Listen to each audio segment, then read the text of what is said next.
Today, we're going to learn how to use Microsoft Excel in just 15 minutes. Excel is the perfect tool to analyze and to get insights from your data.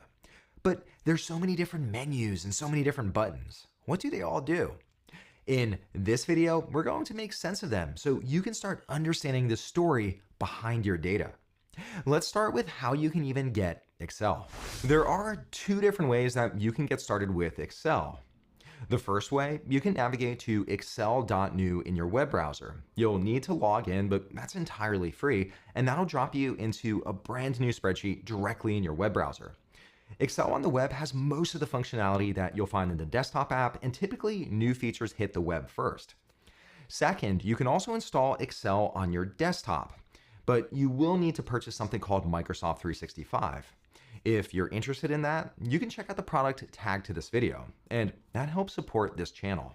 When you launch Excel for the first time, you'll land on the Start page. In the top left-hand corner, you can jump into a blank new workbook, and in a moment we'll do this. Over on the right, you'll also see a whole host of different templates. It's well worth looking through these to see if maybe one of these meets your needs. Down below, you can get back to recent workbooks that you worked on. Right up on top, you could search for a workbook, and down below, you'll see all of your recents.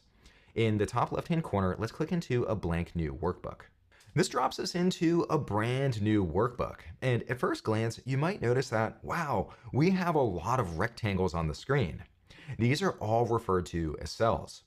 Across the top, you'll notice that we have all these different letters. These are referred to as columns. And over on the left-hand side, you'll see that we have all these numbers going down the screen. These are referred to as rows. The intersection of the column and the row, this is referred to cell E7. You start with the column, and then you follow with the row. In the top left-hand corner, you'll see it's referred to here as E7 in the name box. You can also change the name, but for this, we'll stick with the default. To make things easier to see, we can zoom in and out. In the bottom right-hand corner, we can zoom in, or here, you can zoom out. You can also press Control and then move your mouse wheel up or down, and that will also zoom in and out. My eyes aren't what they used to be. Let's start now by entering in some data. I'll click into cell A1, and here I'll type in a header, sales. To move over to the next cell, I could click on it with my mouse. I could also press Tab or the right arrow key on my keyboard, and that'll move me over to the next cell. And here I'll type in date. To move down here, I could press the down arrow key, or I could press enter. I want to track cookie sales here at the Kevin Cookie Company, starting in January 2023. Here, I'll type in January 2023 and then hit enter. So that's the first month I'll track. And I want to track all the way through November 2023. Now, of course, I could go through and type in every single month, but Excel is smart and it detects a pattern. Here it sees that I entered a date. When I click into cell B2, you'll notice that there's this rectangle in the bottom right-hand corner. And when I hover over it, my cursor changes. I can press and hold on that, and then I could drag it down. And here, that'll fill in all the different months. This works with dates. It also works with numbers, as long as Excel can detect a pattern. Next, we need to enter in some data for how many cookies we sold. January is by far the worst month for the cookie business. Everyone has a New Year's resolution that they just don't want to eat cookies. And I'll go through and fill in numbers for the rest of the months, and feel free to follow along. I've now entered in all of our cookie sales. Like I've always said, the cookie business is a good one to be in. It's a little difficult to parse these numbers just at a glance. Ideally, I could have a 1,000 separator. I'll highlight all of these cells. And up on the Home tab within the Home ribbon, in the center, here I can click on this icon to add a 1,000 separator. That makes it much easier to tell which numbers are larger and which are smaller. But I don't need this decimal place. We don't sell fractions of cookies here. Up on top, I'll click on this icon and I can remove those decimal places. Now, as a neat little pro tip, you can press Control together with the 1 key on your keyboard. And this opens up the Format Cells dialog. Here you have full control over what the format of the cell is. If you'd like to learn all about the different shortcut keys available in Excel, I've included a link down below that'll show you every possible option. Looking over at my table, I think it would be helpful to provide some context for why January was such a low sale month. I'll click into cell C1 and add another header titled Notes. And here in C2, I'll provide an explanation. New Year's resolution depresses sales. You'll notice that the explanation bleeds over into the adjacent columns, and ideally I would like for all of it to fit within column C. I can click on this line in between C and D and I can double click and that'll auto fit the contents. So there it expands C. If you have many different columns or many different rows that you would like to fit to the content, you can click on this icon and then click on any line in between two columns and that'll auto fit everything. It's a handy little trick. On second thought, I don't know if I need this column. The management here should already know this information. At least I would hope. On column C, I'll right click and this shows me a context menu with different actions that I can take. And right down here, I could delete the column, but I don't know if I want to get rid of this information. Maybe someone will ask some questions. Down at the very bottom, I can also hide a column. I'll click on that and it doesn't remove the data. It's just hidden on the sheet. To show it again, I'll highlight these two columns, right click, and here I have the option to unhide. I can also do this with rows as well. Looking at all of my data, I actually think it would be better to show the date first, followed by the sales. The good news is it's very easy to move columns in Excel. I'll highlight all of this data and then press the Shift key on my keyboard and hover over the edge. You'll see that my cursor changes. I can now press my left mouse button and I can move this column to a new position. I'll place it to the left of sales and now we see the date first. Of course, we can't see all of the sales. The cell just isn't wide enough. Right up on top, I'll click on this icon again, and here I can expand it so it fits all of the contents. That's exactly how I want it. I also think it would be nice to just format this table so it looks better.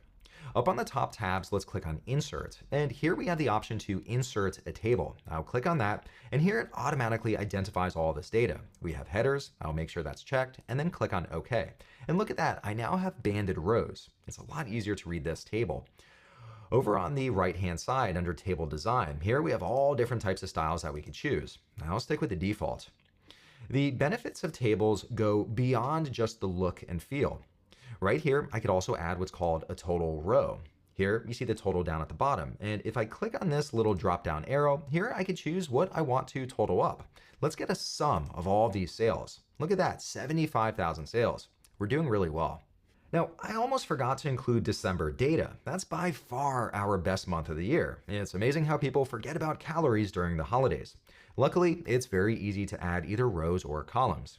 I'll click on row 13 and then right click, and here's the option to insert. I'll select that, click into this cell, and here I could drag down and that'll fill in December, and let's type in the sales. That was a great month. That feels about right now. Of course, December was a great month and January not so good, but just glancing at this table, it's a little hard to tell very quickly. I'll highlight all of these cells. And up on the Home tab in the center, there's something called conditional formatting. This allows us to format the cells based on a condition or the underlying data. And we have all sorts of different options here. You could show data bars, color scales. You could even define your own rules. For this, let's go with color scales, and let me try this one. This will apply red for lower numbers and green for higher numbers.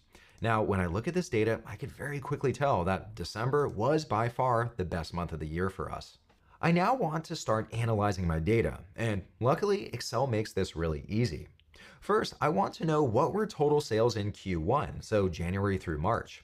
I can simply highlight these three cells, and down at the bottom on something called the status bar, here I can see that total sales were about 12,000. Not bad. I can also go up to the Home tab, and over on the right-hand side, let's click on Analyze Data. This opens up the Analyze Data pane, and the really neat thing here is I can simply ask questions about my data, and then Excel will provide back insights. Let's ask what were total sales in Q1, and I want to see that as a table.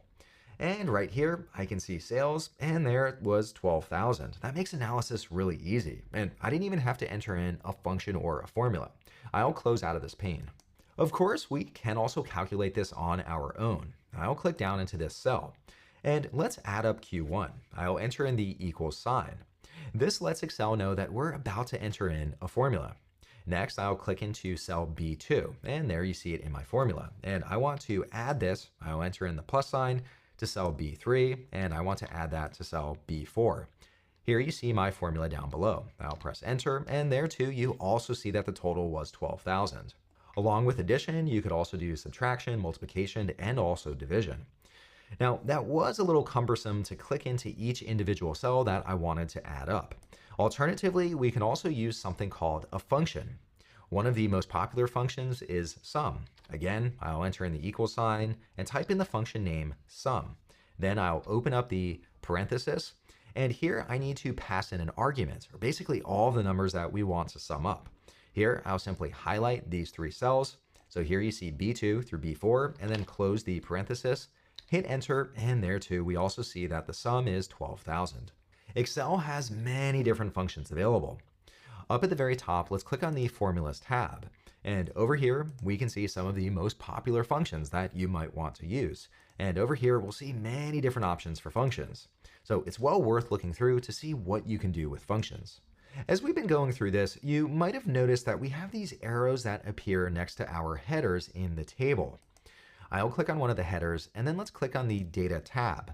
Over here, you can toggle that on or off, but let's leave it on to see what they do. Now over here, let's click on this arrow, and this opens up a context menu, and here I can sort my data. So let's sort from largest to smallest. So here I see December, which had the greatest sales, and then we have January down at the very bottom. But let's say I want to restore it to the original order. Here, I'll click on date, and let's sort from oldest to newest. And right here, we're back to where we were. Let's say I only want to look at Q1. I could click on this, and along with sorting, I could also filter my data. I'll click on this to deselect all of these dates, and let's just select Q1, January, February, March, click on OK, and here I see my first quarter. And look at the total row. It also tells me that it was 12,000, so another way to calculate that. I'll click on this again, and here I can clear the filter. Up to this point, we've just been looking at all of our data in a tabular format, but sometimes a picture or a chart is worth 1,000 words. Let's go up to the Insert tab up on top, and right here in the center, you'll see the option for Charts. We could insert a recommended chart, or we could choose one of these many different options. I'll click on Recommended Charts, and here it recommends a line chart, which works well with this type of data. I'll click on OK, and this inserts a chart in. And now we can visually see what sales were like throughout the year. That's a lot easier to parse the data. Up on top, we have all sorts of different tools that we can use to customize the way this chart looks. We've covered quite a bit of content so far, but we're going to finish up with one of the most powerful analysis tools available in Excel, and you can analyze data just by dragging and dropping your mouse. Let's click into the table of data over on the left-hand side. Then go up to the Insert tab, and here's the option to insert a pivot table. Let's click on that. Here, it's identified all of our data, and let's place it on a new worksheet, and then click on OK. This now drops us into a new worksheet. Right down below, you see that we're in Sheet 2, and if we click into Sheet 1, this will bring us back to our original data. Let's click into the pivot table.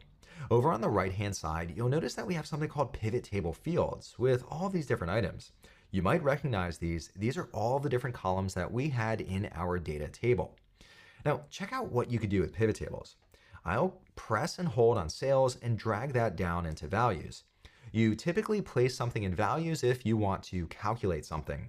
And over here on the left-hand side, I'll zoom in, and here we see the sum of sales, almost 100,000. That's how many sales we had. Now, one of the neat things is here I could right-click on that, and I can go down to Summarize Values By. Currently it's set to sum, but let's see the average sales over the course of the year. And there we sold about 8,200 or so per month. I'll right-click, and let's go back to sum. Over on the right-hand side, I could take another item like, let's say, the date, and I could drag that down into filters. And here, I could click on this drop-down, just like that drop-down we saw earlier, and let's filter just to January. Now click on OK, and here we see those 1,000 sales that we had in January. Let's remove the filter over here. I'll drag that out. Again, you could do all this analysis just by dragging and dropping.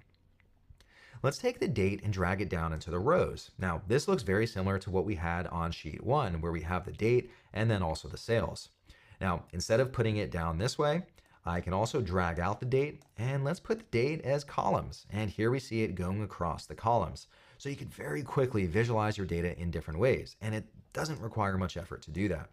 I'll pull these out, and let's pull the date back into the rows. Now here's one more really neat thing you could do. Here we see the sum of sales, but let's say I want to know the percent of sales that that month made up. Here, I could right click on one of the cells, and we could go down to Show Values As, and let's select percent of grand total.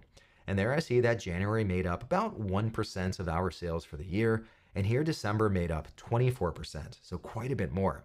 Pivot tables are such a powerful tool.